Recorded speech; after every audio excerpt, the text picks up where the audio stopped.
15 டேஸ்ல கிட்டத்தட்ட வந்து 5 கிலோ வந்து சர்ருன்னு வந்து குறைஞ்சிருச்சு. எந்த டயட், எக்சர்சைஸ் இதெல்லாம் கிடையவே கிடையாது. நான் எவ்வளவோ நாள் டயட்லாம் இருந்திருக்கேன். ஆனா அப்பலாம் குறையல. அப்புறம் எப்படி இப்படி குறைஞ்சிச்சுன்னா, ஒண்ணும் இல்ல. என்னைய பார்க்கறதுக்கு கொஞ்சம் சொந்தக்காரவங்கலாம் வந்துட்டு போயிருந்தாங்க.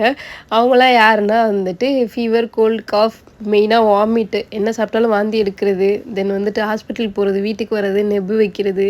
இப்படியே தான் போச்சு இந்த 15 டேஸு. அதே மாதிரி என் பையனுக்கும் முடியல. அவன் ஸ்கூலுக்கு போயே 10 டேஸ் கிட்ட வந்தாச்சு.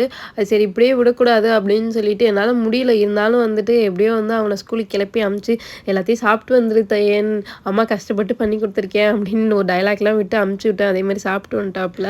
முடியாதனால நான் சமைக்கவே இல்ல இந்த 15 டேஸு. சமைக்கிற அளவுக்கு ஃபர்ஸ்ட்டு உடம்புல தெம்பும் இல்ல. ஸோ எங்க மாமியார் வீட்ல இருந்து தான் வந்துட்டு சமைச்சு சமைச்சு வந்து குடுத்துட்டு இருந்தாங்க. இன்னைக்கு தான் காலைல என் பையனுக்கு லஞ்ச் மட்டும் நானா வந்து ரெடி பண்ணி குடுத்து அனுப்பிச்சு விட்டேன். தென் மதியம் சாப்பாடு சாப்பிடுறதுக்கே மணி 5 மணி ஆயிடுச்சு. சாப்பிடவும் பிடிக்கல. பட் ஏதோ சாப்பிடணுன்றதுக்காக போட்டு வச்சுட்டு உட்காந்தேன். என் பையனையும் சைடுல போட்டு சாப்பிடுறான்னா, அவன் விளாண்டுட்டு சாப்பிடவே இல்ல. அப்புறம் ரொம்ப நாள் கழிச்சு இன்னைக்கு தான் வந்துட்டு கேக்கே நான் வந்து பண்ணுனேன். இவ்ளோ நாள் வந்து என் ஹஸ்பண்ட் தான் கேக் ஃபுல்லாமே வந்து பார்த்துக்கிட்டாங்க. நான் அப்பப்ப என்னால முடிஞ்ச ஹெல்ப் மட்டும் வந்து பண்ணிட்டு ஓடிர்றது.